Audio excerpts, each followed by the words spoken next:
পেয়েছি কেবলই করিয়া চলেছি জমা, যে দেখে সে আজ মাগে যে হিসাব, কেহ নাহি করে ক্ষমা। তাই না? সংসারের থেকে যা কিছু পেয়েছি সবার কাছ থেকে নিয়ে জমা করেছি, এখন প্রত্যেকেই হিসাব চাইছে। সন্তান বলছে বাড়ি দাও, বাড়ির বখরা দাও, এ বলছে ওই দাও, সে বলছে ওই দাও, সে শেষ নেই একেবারে কিছু। কিছুদিন আগে একটা ভারী মজার ঘটনা ঘটেছিল। ঘটনাটা মজারই। আমি যে আশ্রমে থাকি, নরেন্দ্রপুর আশ্রমে, একজন ভদ্রলোক হঠাৎ করে অফিসের সময়, মোটামুটি মধ্যবয়স্ক একজন ভদ্রলোক অফিসের সময় হই হই করে ঢুকে পড়লেন। কি হলো আপনার, কি ব্যাপার? আপনার সঙ্গে খুব গুরুত্বপূর্ণ কথা আছে, এক্ষুনি বলতে হবে। আচ্ছা আচ্ছা, বসুন, বলুন। বলছেন দেখুন, আমি একটা প্রতিজ্ঞা করেছি। আমি বলছি আচ্ছা বলুন, কি প্রতিজ্ঞা করেছেন? বলছে যে আমার যে সম্পত্তি, টাকা পয়সা, সব রামকৃষ্ণ মিশনকে দিয়ে দেবো। আর আমি যে ঠিক আছে, কিন্তু আপনার তো বয়স তো যা দেখে মনে হচ্ছে আপনি কি চাকরি বাকরি করেন? তো হ্যাঁ আমি চাকরি করি। তাহলে আপনি এখনই দেবেন কেন? আপনার সংসার টংসার রয়েছে, আর মানে আপনি সংসার করেছেন তো? বলে হ্যাঁ করেছে। আমি বলছি তাহলে মানে স্ত্রী সন্তানাদি রয়েছে? বলছে হ্যাঁ। বলছে হ্যাঁ রয়েছে। আচ্ছা, আর কি মুশকিল? আপনার স্ত্রী সন্তানাদি রয়েছে, তারপর বাবা মা আছেন? হ্যাঁ রয়েছে। বলছি সবাই রয়েছে, তার সব আপনার টাকা পয়সা জমি বাড়ি রামকৃষ্ণ মিশন কি দিয়ে দেবে কেন? আপনাদের তো সংসারে কাজে লাগবে, এটা করবেন না। আপনি বুঝতে পারছেন না, ওইটা নিয়েই প্রতিদিন বাড়িতে ঝামেলা হচ্ছে। যে কে যে এত ঝামেলা কে করছে? বলছে না, ছেলে বড় হয়ে গেছে, উনি এখনো চাকরি করছেন, চাকরির শেষের দিকে। বলছে ছেলে বড় হয়ে গেছে, দুই ছেলে বড় হয়ে গেছে, দুই ছেলে, ওয়াইফ আর আমার বাবা মা। বাবা মা অনেকটা বয়স, দুই ছেলে মোটামুটি বড় হয়ে গেছে, তারা সদ্য চাকরি বাকরি, একজন বিজনেসে ঢুকছে, একজন চাকরিতে ঢুকছে। এবার পাঁচজন মিলে প্রতিদিন আমাকে বলছে যে কোন সম্পত্তিটা কাকে কিভাবে কখন লিখে দিতে হবে। তা আমি দেখলাম যে সবচেয়ে ভালো কাউকে কিচ্ছু না দিয়ে রামকৃষ্ণ মিশনকে দিয়ে দেওয়া। না না, এটা করবেন না, তাতে আমাদেরও বিপদ বাড়বে, কেন আপনার তো সবাই মামলা করতে শুরু করবে। এখন এটা এটা একটু লাইট টিউরে বললাম, মজা, নিশ্চয়ই সবার ক্ষেত্রে এরকম নয়। কিন্তু একটা খুব সত্যিকারের কথা, যে সংসারে বিপুল অর্থশালী মানুষ ছিলেন তিনি, কিন্তু সংসারে কোনো কিছুতেই আমরা শেষ পর্যন্ত শান্তি খুঁজে পাই না। কেউ হয়তো কিছু কম, কেউ হয়তো কিছু বেশি, কিন্তু একটা অস্থিরতা কাজ করে। এবং এই অস্থিরতাটা সৃষ্টি হয়েছে এই কারণেই যে প্রতি মুহূর্তে এই বাইরের বিষয়ের সঙ্গে আমার সম্পর্ক, তার থেকে কাট অফ করে আমি নিজে থাকতে পারছি না।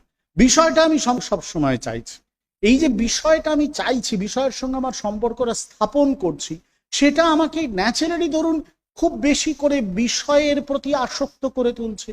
আমার তো মনে হচ্ছে যে আমি এই বাড়িটা তৈরি করছি, এটা আমার অধিকারে, সুতরাং এটা কাকে দেব আমি ঠিক করব।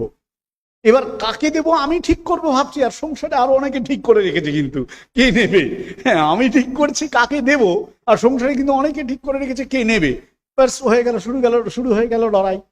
বাড়িটা দেখুন বাইরের একটা অবজেক্ট, আমি আমার ইন্দ্রিয়গুলো দিয়ে সেই অবজেক্টটাকে নিজের বলে গ্রহণ করলাম। শুধু আমি করলাম সেটা নয়, অন্য আরো তিনজন রয়েছে, তারাও করলো, লেগে গেল ঝামেলা। কে এটার পজিশনটা নিয়ে কে স্থির করবে, সেটা নিয়ে সংসারের সমস্যা লেগে গেল।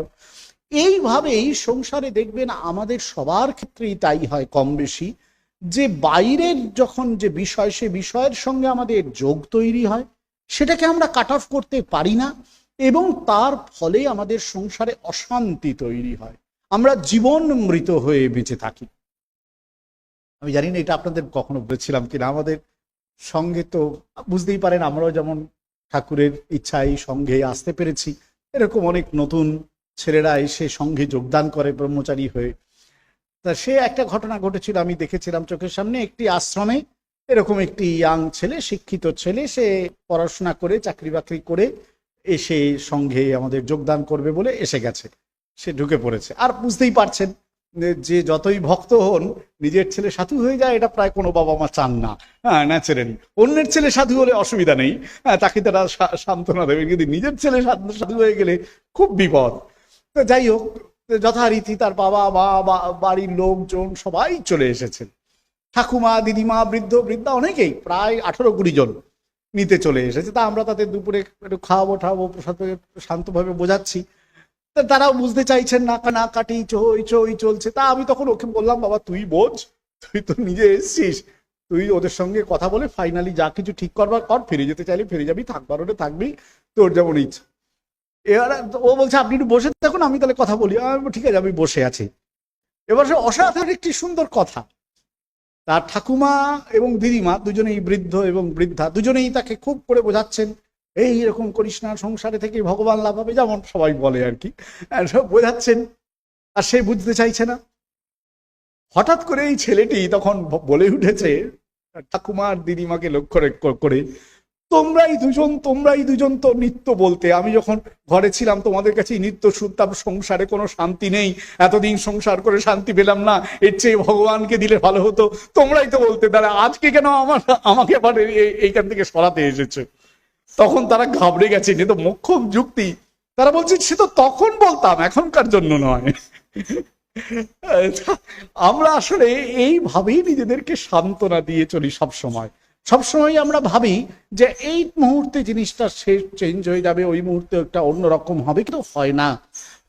ভগবান এইভাবেই আমাদেরকে এই অজ্ঞানের সংসারে অশান্তি, অসুখ, অস্বস্তি, এই সব কিছুর মধ্যে একেবারে বন্দি করে রেখে দিয়েছেন। এই বন্দিত্বটা আসলে এক ধরনের মৃত্যু। তিনি চাইলে আমাদেরকে অন্যরকম করতে পারতেন, কিন্তু তিনি করেননি, এটাই বাস্তব। এবং তার ফলে আমরা এই সংসারে জীবন মৃত হয়ে রয়েছি, জীবিত বায়োলজিক্যালি, কিন্তু অ্যাজ পার কনসাসনেস শুদ্ধ চৈতন্যের দিক থেকে মৃত। তার কারণ শুদ্ধ চৈতন্যকে আমরা জানি না। এই অজ্ঞান আসলে মৃত্যুর সমান, এই আধার আলোর অধিক। এই অজ্ঞান আসলে মৃত্যুর চেয়ে বেশি। সেই জন্য শ্রুতি বলছেন যে ঈশ্বর আসলে এই অজ্ঞানের অন্ধকারে, এই অবিদ্যার বন্ধনে বেঁধে রেখে দিয়ে চৈতন্যের দিক থেকে আমাকে সম্পূর্ণ আলাদা করে জন্ম মৃত্যুর এই সংসারের মধ্যে আমাকে ঘুরিয়ে মারছেন। মৃত্যুতে আবদ্ধ করে দেখে মেরে রেখে দিয়েছেন, মানে জন্ম মৃত্যুর সংসারের মধ্যে আমাকে ঘুরিয়ে মারছেন। জন্মেছি, এই সংসারে ভোগ নিয়ে ভোগ করছি, কর্ম, তার কর্মফল ভোগ করব, এই জন্মে কিছু করব, আবার পরের জন্মে কর্মফল ভোগের জন্য জন্মাবো, সেই আবার একই রকম ভাবে চলবো। মানে প্রতিটা জন্মই আমাদের একই রকম ভাবে চলতে থাকবে, যতক্ষণ না আমরা জানতে পারবো যে আমি সেই শুদ্ধ চৈতন্য। এটা না জানতে পারলে আমি এই সব সময় বিষয়ের সঙ্গে যে আমার নিত্য সংযোগ নিয়েই ব্যস্ত থাকবো, এবং সেটা আসলে ওই জন্ম মৃত্যুর চক্রের মধ্যে ঘুরতে থাকা, এবং সেটা আসলে শেষ পর্যন্ত মরণকেই স্বীকার করে নেওয়া।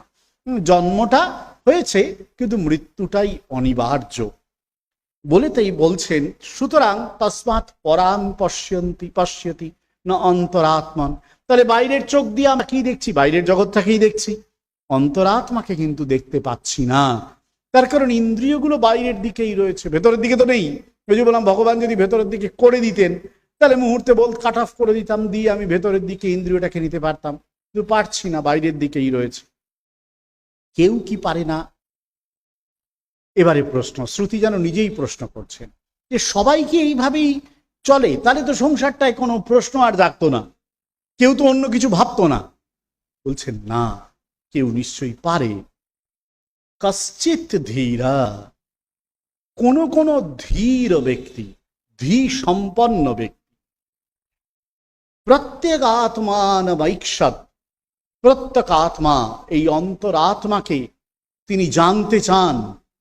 ঐক্ষব, জানার জন্য ইচ্ছুক হন, দেখার জন্য ইচ্ছুক হন।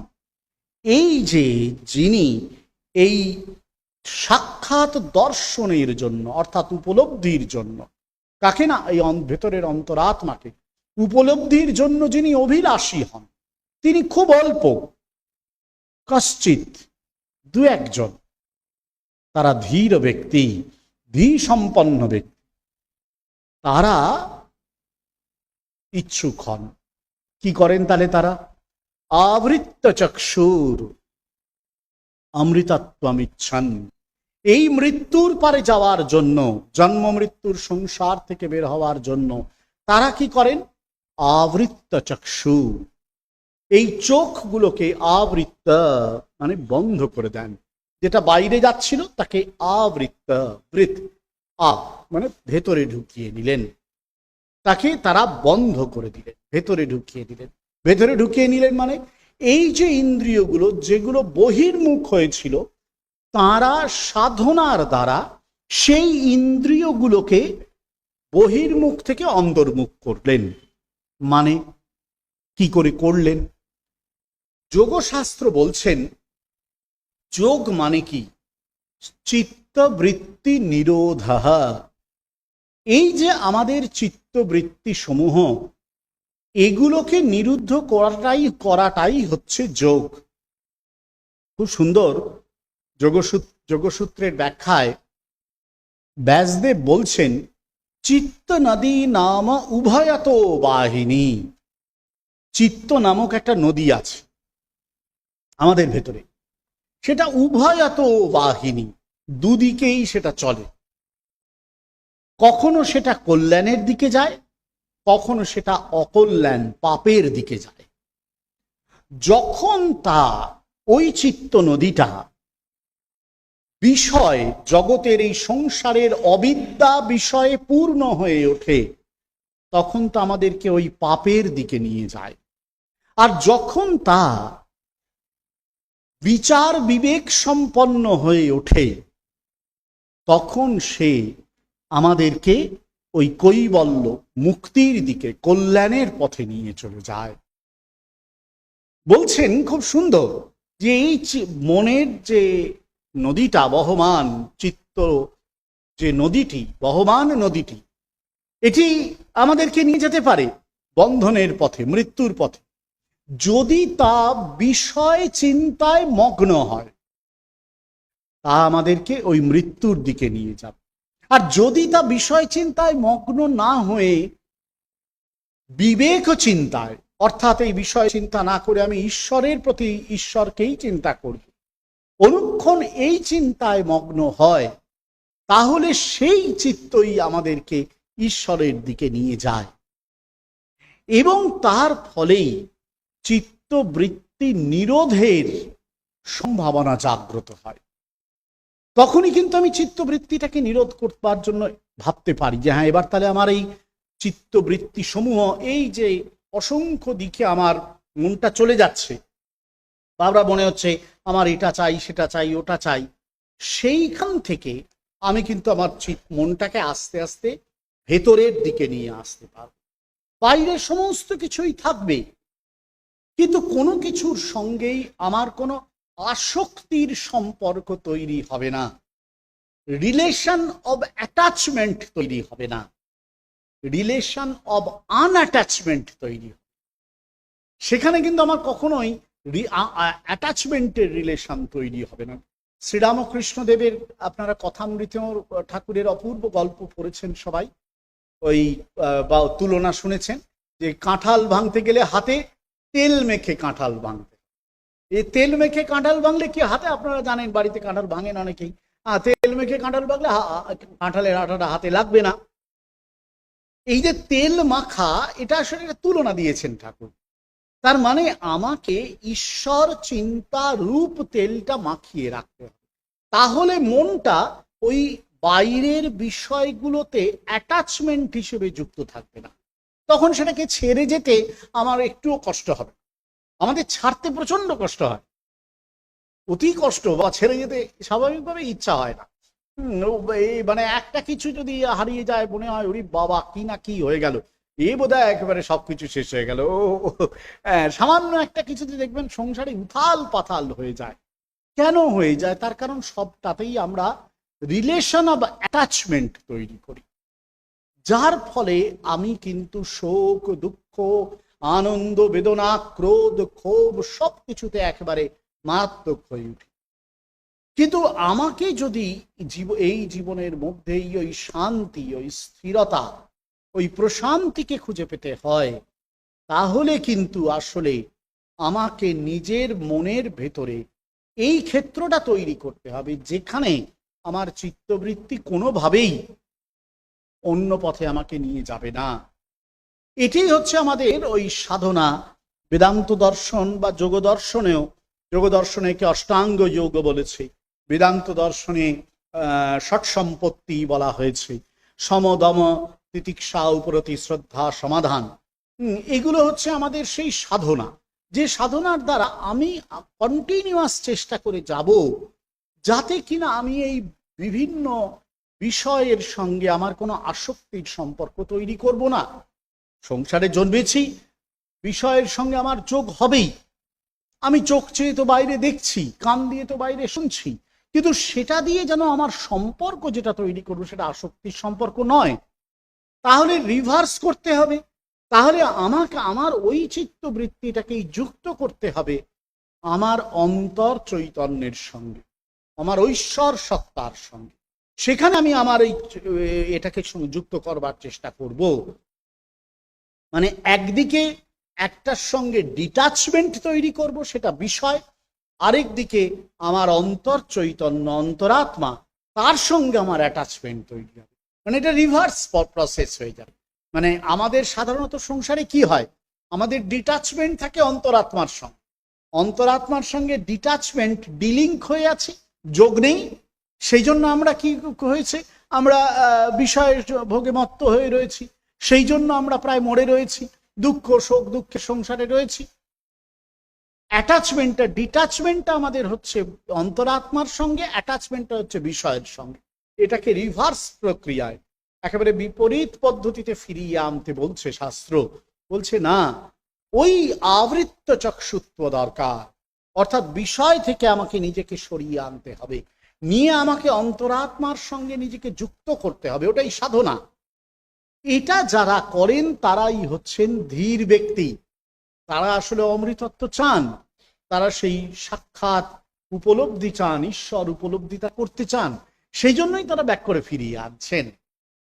সুতরাং এরকমটা নয় যে সংসারে সবাই এই অজ্ঞানের মধ্যেই বন্দী থাকবো আমরা চিরকাল, এর থেকে আমাদের মুক্তি নেই, এমনটা নয়। কিন্তু নিশ্চয়ই আমরা এর থেকে মুক্তি পাবো, নিশ্চয়ই আমরা এই যন্ত্রণা থেকে, এই অস্থিরতা, এই অশান্তি, এই সুখ শোক দুঃখের সংসার থেকে মুক্তি পাবো। পাবো না তা নয়, নিশ্চয়ই পাবো।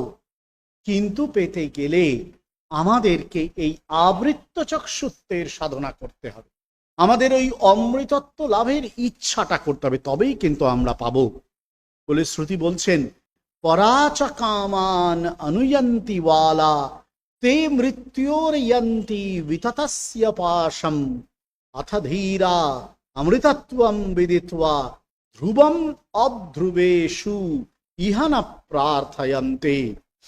বালা, বালকরা, মানে বালক মানে হচ্ছে অল্প বুদ্ধি, যাদের বেশি এক্সপিরিয়েন্স হয়নি, ভালো করে বুদ্ধিটা পাকেনি যাদের, সেই সব ব্যক্তিরা পরাচ কামান, বাইরের যে কাম্য বিষয় সমূহ, অনুয়ন্তি, তার দিকেই ছুটে যাচ্ছে। যারা অল্প বুদ্ধি ব্যক্তি তারা কিন্তু সংসারে সবসময় ওই যেগুলো আমাদের সংসারে বন্দিত্ব নিয়ে আসবে, কাম্য বিষয়, তার দিকে এগিয়ে যাচ্ছে। তে বিততস্য মৃত্যুপাশানয়ন্তি, ফলত কি হচ্ছে, তারা এই যে সর্বত্র অবিদ্যা কাম কর্ম, এর যে ফল, যে এই জন্ম মৃত্যুর সংসার, তার মধ্যেই ঘোরাফেরা করছে, কিছু করার নেই। তার ওর দিয়ে ওই কাম্য বিষয় সমূহ নিচ্ছে, তাতে কখনো আনন্দ পাচ্ছে, কখনো দুঃখ পাচ্ছে, কখনো সুখ হচ্ছে, কখনো দুঃখ হচ্ছে, জন্ম মৃত্যু এর মধ্যেই তারা ঘুরে চলেছে, কিচ্ছু করার নেই। অথধীরা, কিন্তু বিবেকীরা তারা কি করছেন, অধ্রুবেষু ধ্রুবম অমৃতত্বম বিদিত্বা, অনিত্য বস্তু সমূহের মধ্যে যিনি কূটস্থ, ধ্রুব এবং নিত্য, সেই নিত্য স্বরূপকে জেনে ইহা না প্রার্থয়ন্তে, এই সংসারে কিছুই তারা প্রার্থনা করেন না। তারা জানেন একমাত্র ধ্রুব বস্তু যে ঈশ্বর, তাঁরই কৃপা চাই, যে অন্তরাত্মন তাঁরই দর্শন চাই, সেই অন্তরাত্মাকে দর্শন করাটাই একমাত্র প্রার্থনা। এ সংসারে আমি আর অন্য কোনো প্রার্থনা করব না, একটাই মাত্র আমার প্রার্থনা, ভগবান তুমি আমাকে দেখা দাও, তোমাকে ছাড়া যেন আমি কিছু না চাই, আর কোনো দিকে না যাই। বেদান্তের দৃষ্টিতে সে শুধু কেবল আত্মস্বরূপকে জানার সাধনা করবে, অন্য কোনো কিছু না। সে অন্য কোনো কিছুই জানার সাধনা করবে না, সে কেবল আত্মস্বরূপকে জানার সাধনা করবে।